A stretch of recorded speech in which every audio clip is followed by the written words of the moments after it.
I want to address the affordability issue that's received a great deal of media attention this past week, which is ironic because it didn't receive that much attention when Joe Biden was here and inflation was at a record high 9%, the worst inflation crisis in modern American history.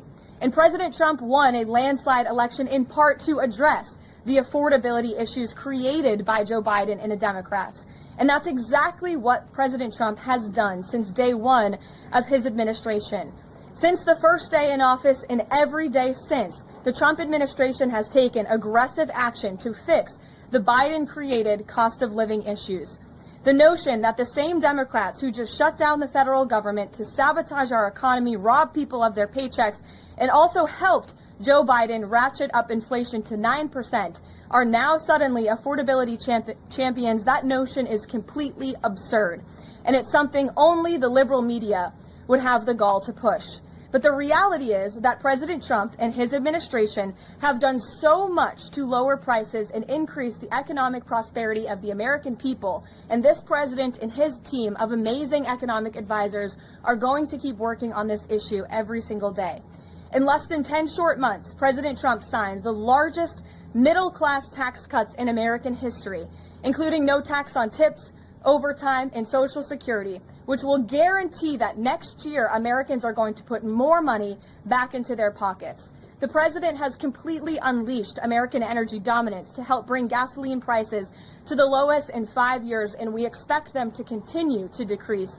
And it has also lowered energy costs overall. There is more work to do, but again, the president's deregulatory and pro-American energy agenda is absolutely going to continue to drive down prices. This formula worked in the president's first term, and we expect that it's going to work again. And this is key because we know energy costs are the #1 driver of inflation. Again, just look at what Joe Biden did to our energy industry over the past 4 years of his administration, and look at what happened to inflation as a result. Everything became more expensive.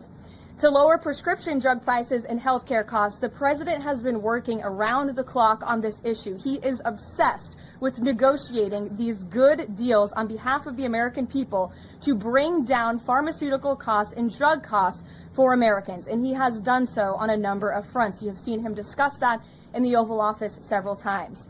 To fuel small businesses, lower their costs, and incentivize hiring, the Trump administration has already cut 30 unnecessary regulations for every new one on the books, which we know will save employers and small businesses across the country thousands of dollars in regulatory burdens. All of these pro-Trump policies are working, and they will continue to work. Wages are rising at the fastest pace of the start of a presidential administration in 60 years.